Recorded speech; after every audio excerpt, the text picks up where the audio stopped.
I knew he was. I knew he was talented, and I knew that obviously he had experience in playing before at Texas Tech, but I also knew that he was a guy like most young players that needed to buy in and needed to mature. And I would say those have probably been the biggest keys to him, improving the way he has. Some guys that have played before and also that play with kind of the flair and the edge that he does, don't know how to harness it, or maybe their ego's too big that they don't want to. And he has been totally bought in from minute one. I think that it probably helped that we had the competition that we did, and we had two other guys that have played and been there, and so they were all kind of forced to do that. But he's done that, and then even throughout the season, as he's had success and we've won, he's continued to be humble and hardworking and very coachable, and he's gotten better as we went on.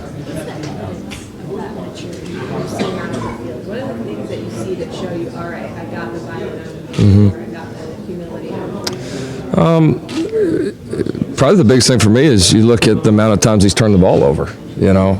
As much as he handles the ball for us, I think he has 5 interceptions on the year. And that's you don't do that without growing. And the way he plays risky, but he's also been smart about it too. And that's a big change from where he was when he was a freshman, and even a big change from where we were, even in spring ball. So he's bought in. He's found a good balance of still being himself and playing with that edge and flair, but also doing it within what we want to do and being smart with the football.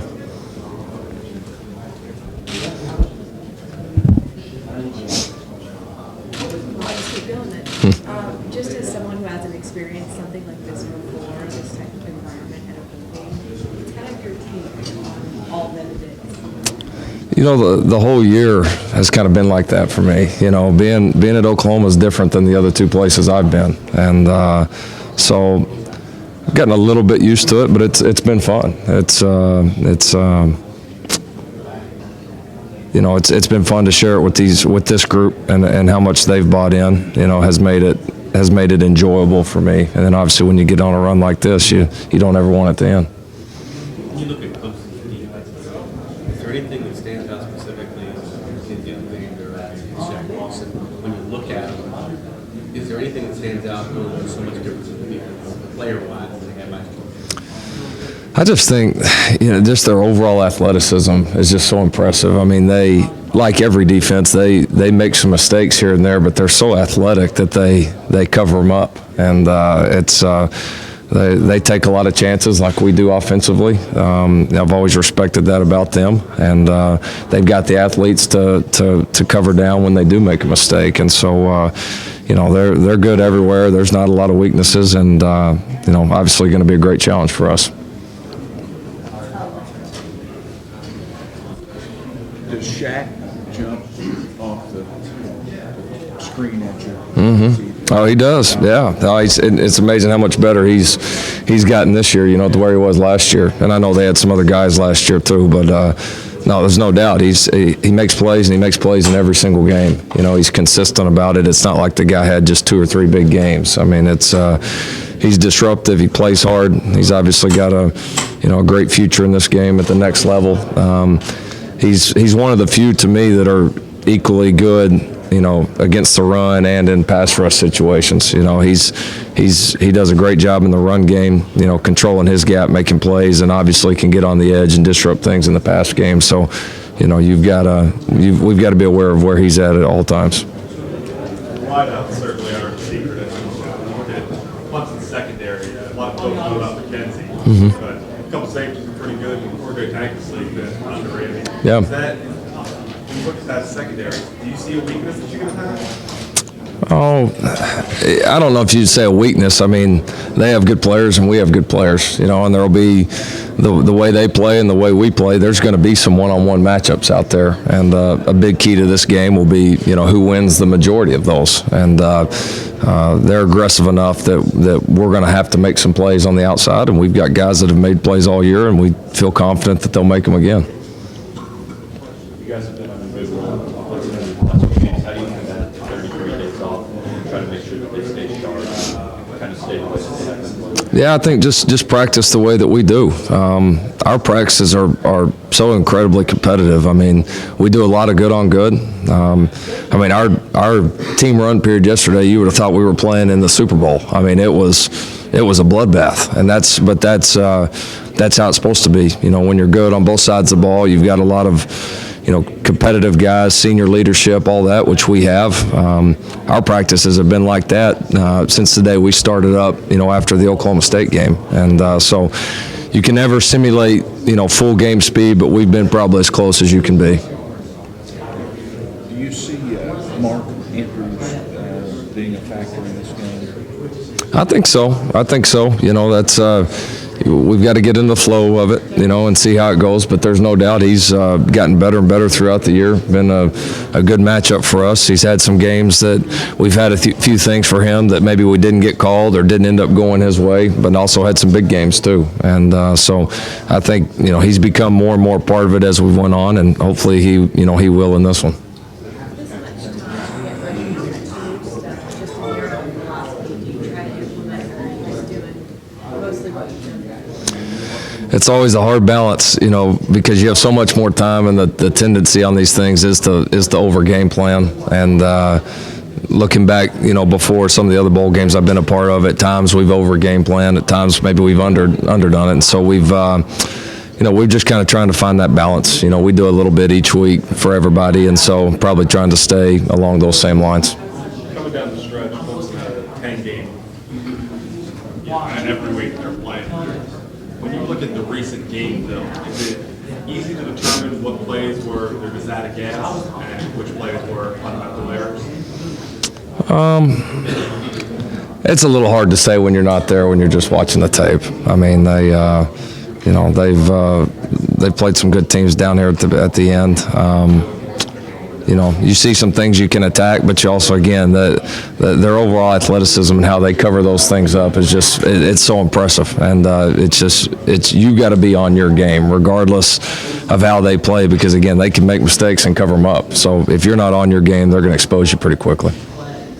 Having said that, is it tough to know exactly what to expect from them, given that it's been a few weeks now? Yeah, no doubt. No, they're incredibly multiple. Do a lot of different things. So it is, but so are we. Coach, I was talking to some players the other day about the leadership council that they created. Is that something that you've noticed a difference with, or you've seen before, or kind of what's your take on it? No, everybody has their own little version of that, but this one, for two reasons, I think. Coach Stoops gives them a lot of say and a lot of leeway, and relies on those guys a lot. And which, if you've got the right guys, can be a good thing. If you don't have the right guys, it can be a bad thing. And but he's, to his credit, he's given them a lot of leeway. And I think the team has kind of taken over the team, and they. And then we have strong leaders there. We have guys that are bought in, guys that have been here. That a lot of we were talking the other day as coaches, it seems like this day and age, I can remember the past few years, you spend 90% of your time dealing with things other than football. In this group, it seems like all we have to do is coach them. We haven't had to deal with a lot of things off the field. Internal issues, those guys a lot of times are handling them before they even get to us, and that's, I think, been a big reason why we've improved the way we have. We can see Baker's leadership on the field. It's pretty evident. Say it again, please. We can see Baker's leadership on the field. It's pretty evident. What is it about his personality in the locker room or off the field? I mean, Coach Stoops was talking about the elf on the shelf thing. Right? Yeah. What is it about the player as a person that makes him? I think they respect that he's his own person, that he doesn't try to be, anyone else, whether he's a no-name transfer here or he's the, starting quarterback here. And I think they appreciate his competitiveness, kind of his passion, his fire, kind of, does things that a lot of quarterbacks don't normally do that our guys appreciate. And then, Baker's the kind of guy that can relate to everybody. He can relate to the country kid from Oklahoma and the inner city kid from Dallas, and everybody in between. And so that's, those are great traits for a leader, and he certainly has those. Is there any time that you worried that maybe he's too fired up and too keyed up? Yeah. There were some early. I think we've started to move past that a little bit, or maybe have gotten a little bit better grip on it. But no, there's no question he's not a guy that you have to pump him up. It's normally the opposite. I'll keep going. Sure. Ever since that Texas game, it seems like the running game, we've talked about the line that continues to gel and get better. But from your side of it, was there anything that you consciously did to get those guys mixing with people and more involved since the game started? We've been able to play a little bit faster. It's a combination of things. Playing faster, like I said, playing with a couple of the new young offensive linemen, made a difference as they started getting better pretty quickly.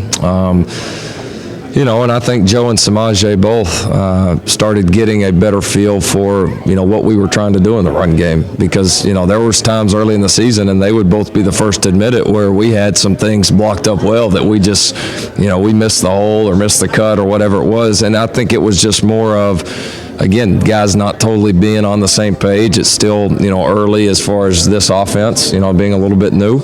And I think as they got settled in, the offensive line played better, and as the offensive line got settled in, they played better. It was just kind of the perfect storm there. Yeah. You mentioned the challenge of anything for a game like this when you have so much time off. How do you just lock the game plan away? Don't let it mess with you? It's tough because you do have so much more time than you're used to. But I think you got to have confidence in what got you here. I mean, we wouldn't be here if we weren't doing some things right. And so you have your few tweaks that you like, that you think will help you against a particular group. But we're pretty good at what got us here, and so no reason to deviate too far from that. Do you get butterflies? Do you get nerves maybe? Oh yeah. Do you expect them in a game of this magnitude? I get them before every game. Yeah, definitely. I get them before every game. But once Baker catches that first snap, I'm good to go. Yeah. Yeah, sounds good.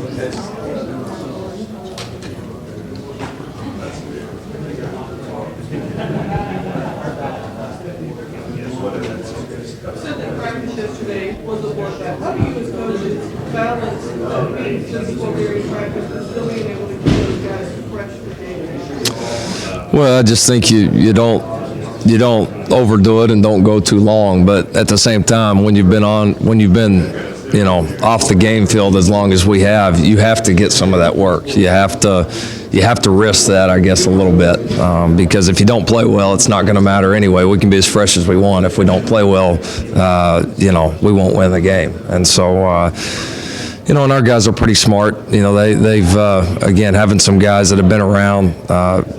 Coach Stoops does a good job of letting it be competitive, but also not letting it get out of hand. I guess you'd say managing the whole situation. So we've got a pretty good balance there, very competitive, but also doing it the right way.